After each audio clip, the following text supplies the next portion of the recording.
Representative Claudine Burnham from Stratford County, District 2. So I recently, here's my little object lesson.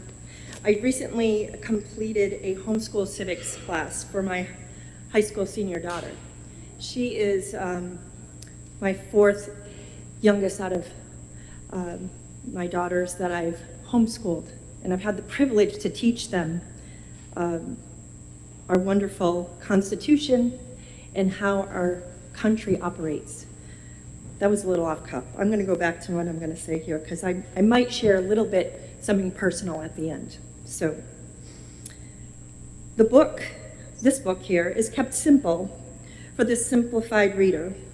And just like this book, Article 5 of the United States Constitution simply gives the opportunity for not only our elected officials for making amendments to the U.S. Constitution, but it also gives opportunity to the people to have a voice should the people decide that their elected representatives' duties are not fulfilled. How would American people know if their elected officials were in trouble or if the American government was hijacked?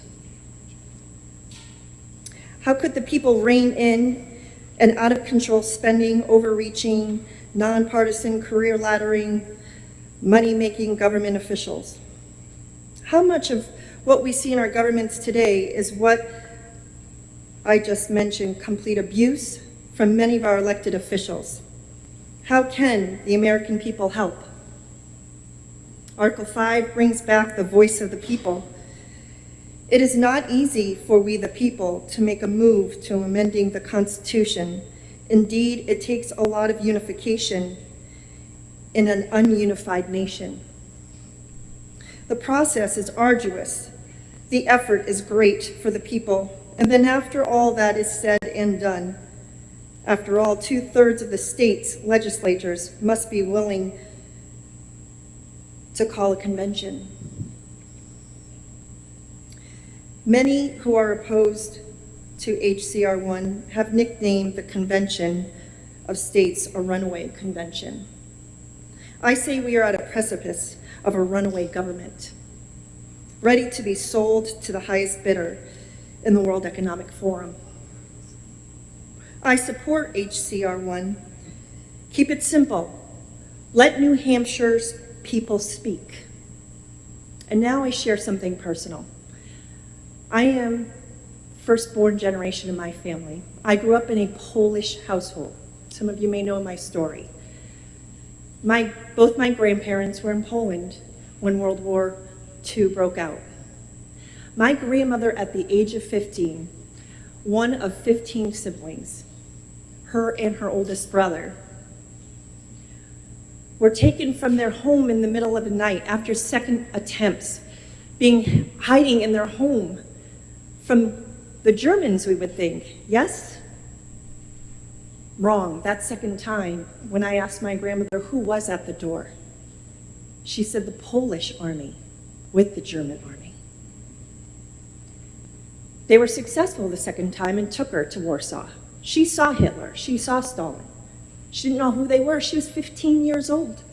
I have a 17-year-old daughter. I can't imagine what she must have thought. She was lined up in a closed-down school like cattle, physically being checked out if she was strong enough to handle a tack of bread and a small container of water, where she traveled a week on a train to a farm. And for 7 years, she was a slave labor, milking cows all day, every day, no days off. My grandfather, very similar, 9 years old. Parents weren't able to take care of him. Father had died. He's had to live in a barn in a local farm to shovel manure all day so he can get something to eat by the end of the day. And by the time he was 12, he enlisted in the Polish army. That's where his story ends for me, because he cannot share anymore. We are down the slippery slope already. If we don't speak, then who will? Thank you.